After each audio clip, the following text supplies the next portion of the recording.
안녕하세요, 소프리 짬뽕 알뜰 세트입니다. 주작은 언제나 있어왔고 앞으로도 있을 예정인데요.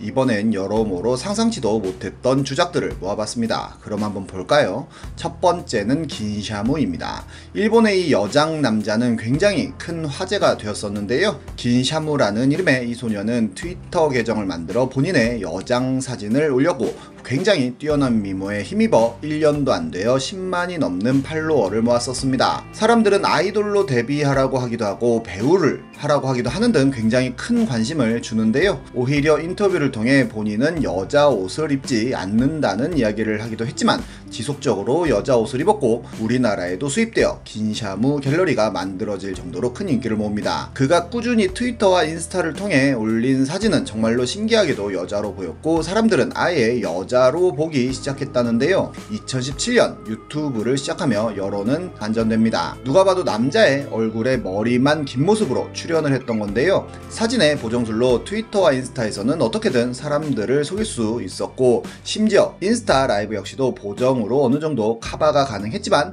유튜브 영상까지 보정하기에는 너무나 고난이도였기에 그냥 남자로 보였던 것입니다. 그러다가 한 오프라인 행사에 나오면서 큰 충격을 주기도 했는데요. 여자 같은 몸짓을 했지만 그냥 남자였을 뿐이었습니다. 결국 트위터와 인스타의 팔로워는 줄어들었고 지금도 사진을 올리고는 있지만 예전 같은 폭발력을 가지고 있지 못하고 있으며 유튜브 역시도 2019년 10월에 올린 영상을 마지막으로 활동을 하지 않고 있습니다. 그리고 2인조 아이돌 메이메이로 데뷔도 했다고 하네요. 이대감이 바쿠라는 소년도 있는데요. 이분은 주작이 아닌 찐에 가깝습니다. 그는 중학생 웅변 대회에서 전국 2위를 수상할 때에도 외모가 돋보였었는데 2018년 슈퍼보이 콘테스트라는 곳에 출전하여 결승에까지 올라가 큰 인기를 모읍니다. 그리고는 굉장히 여성스러운 사진과 영상들을 올리기 시작하는데요. 정말 여자 같은 모습으로 큰 화제가 되었고 역시 우리나라에도 수입되어 이대감이 바쿠 갤러리까지 만들어지게 됩니다. 2019년에는 하시모토 칸나의 소속사에 들어가며 연예인의 생활을 시작하는데요. 작년에는 포토 에세이까지 발매하며 여성스러움을 마음껏 표현하기도 했는데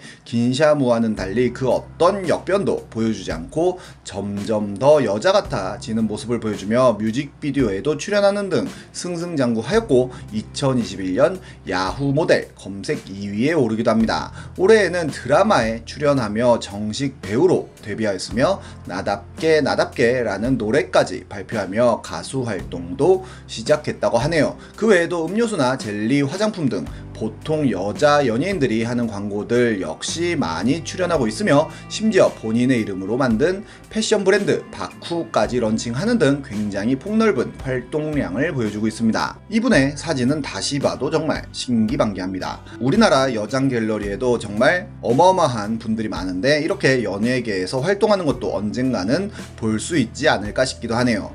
다음은 김법진 사건입니다. 2011년 연세대 학부인 연세춘추에는 김법진 찾아 산만리라는 기사가 올라옵니다. 2010년 서울권대학의 신입생 명단에서 동시에 발견된 이름 하나가 있었는데 바로 김법진이었다는데요.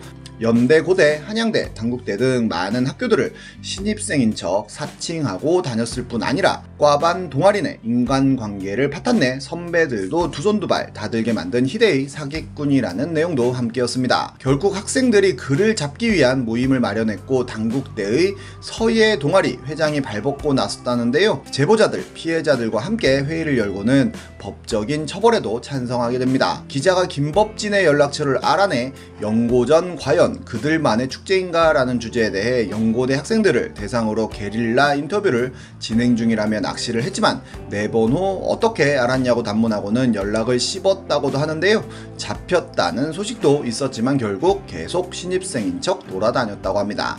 그리고 2년 후 2013년 부산대 갤러리에는 너네 몇 년 전 서울대학가를 휩쓴 김법진이라고 아냐? 라는 글이 올라오는데요. 그 사람이 우리 학교에 나타났다며 본인이 있는 동아리에 가입했다가 적발돼서 쫓겨났는데 진짜 조심하라며 정말 개 XX라는 내용이었습니다. 거기엔 경북대의 13 신입생인 척하고 경제통상학부 학생으로 사칭했다는 증언, 대구대에도 와서 자취방에서 18만원 훔치고는 시가 9만원 10만원짜리 니트 입고 먹튀를 했다는 증언도 있었고, 한 사람이 아예 정리를 해줬는데, 기독교, 봉사, 사회복지 관련 학과 및 동아리 위주로 신입생인 척 접근하여서는 물건이나 소액의 돈을 빌리고 갖은 거짓말을 해서 남의 집에서 며칠 빌부터 살며 남자들이 불쾌해할 만한 신체 접촉을 하고 정보 수집에 능숙해서 그 학교 실존 인물을 사칭해서 다니며 각 교회에 등록해서 먹튀를 하고 의심 좀 하면 바로 잠수를 탄다고도 합니다.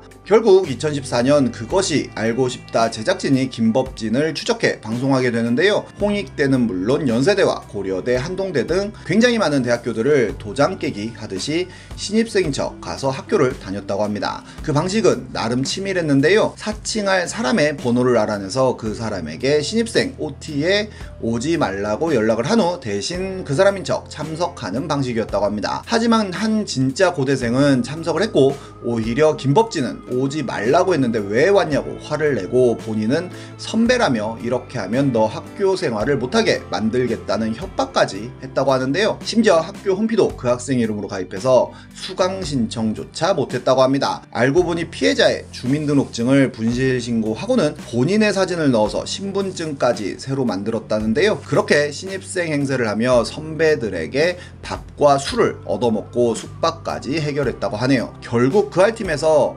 김법진을 잡아 인터뷰까지 했는데 본인을 챙겨주고 감싸주는 그런 사람이 별로 없었다며 애정결핍인 것처럼 보였습니다. 그리고 그 아래선 리플리 증후군일 것이라며 결론을 내기도 했는데요. 그리고 방송 이후 그에 대한 수많은 증언들이 인터넷에 올라오기도 했는데 한동대에서 온갖 종교 동아리를 돌아다니며 소액의 돈을 빌리거나 물건들을 빌렸고 부모님이 선교를 떠나 잘 곳이 없다고 하여 남의 집에 민폐를 끼치고 다녔으며 남자들한테 추근덕대고 의심하면 바로 잠수를 탄다고 했고, 뽐뿌의 한 유저는 김법진이 DC 편입계에서 백석예술대라는 고정익으로 연대와 고려대 생이라면서 사진 인증을 하고 허세 부리는 것을 봤다면서 방송과 같은 신발 신는 것을 보여줬는데 인터넷에서 역시도 허세를 엄청 부렸다고 합니다. 결국 방송 이후 잡혀 징역을 살고 나왔다고 하는데 2015년 출소한 이후로도 편의점 구인 광고를 보고는 명문대 출신이라고 거짓말을 하며 알바를 했고 편의점 금고에서 현금 77만원을 훔치다가 걸렸다고 합니다. 심지어 길거리에서 준 신분증의 주인인 척 행세하며 핸드폰을 구매하기도 하고 개인적인 사정으로 돈이 필요하다며 주변에 돈을 빌려 300만원 가량을 뜯어냈다고도 하네요. 결국 절도, 사무소 위조, 점유 이탈물 횡령, 사기 등의 혐의로 징역 1년 2개월을 선고받았다고 합니다. 사람들은 김법진의 부모님은 교수에 누나들은 모두 명문대를 다녀 학벌 컴플렉스가 있기에 이런 사칭을 한 것으로 추정하긴 했는데요. 선배들한테 밥 한 번 얻어먹는 거야 애정결핍 때문이라고 이해하려고 해도 친구들과 선배들의 돈을 훔쳐간 건 오히려 애정결핍을 빙자해 사기를 치려고 했던 건 아닌지 의심스럽네요. 다음은 차장검사 사칭한 20대 백수입니다. 2017년 사건인데요. 취준생이던 범인은 연락처만 알고 지내던 다른 취준생 여성에게 연락을 해서는 검사가 되었다며 만나자고 하였고 그렇게 연인이 되었다고 합니다. 범인은 대검찰청 특검 7부 차장검사 김우빈이라고 만든 위조 신분증도 보여주고 카카오톡 메시지도 보여줬다는데요. 우리 총장님이라고 되어 있는 분은 김 검사가 열심히 해주니까 걱정이 없다고 칭찬을 해주고 총장님 존경합니다 라고 하니 나도 사랑하네 라는 답장을 해주기도 하였으며 재용이 형이라고 되어 있는 분은 특검부 조사를 못 도와주냐고 물어보고 부담 줘서 미안하다고도 하고 삼성그룹 말이 아니라며 삼성만 지킬 수 있게 도와달라는 부탁을 하기도 합니다. 이는 혼자서 폰 2대로 주작한 카톡들이라고 하는데요. 그렇게 그는 총 12명의 여성과 사귀었고 심지어 그중 한 명은 임신까지 했다고 합니다. 참고로 차장검사는 검찰청 내에서 거의 넘버2를 다투는 직급이라고 하는데 28살의 신입 검사도 아니고 차장검사라고 한 게 레전드입니다. 결국 한 여성의 아버지가 20대가 차장검사라는 말에 사기라고 판단하고 경찰에 신고해 덜미를 잡혔다고 하네요. 어떻게 보면 참 창의적인 주작 같기도 한데요. 언젠가는 걸리게 되어 있는 것 같습니다. 지금까지 속풀이 짬뽕 알뜰 세트였습니다.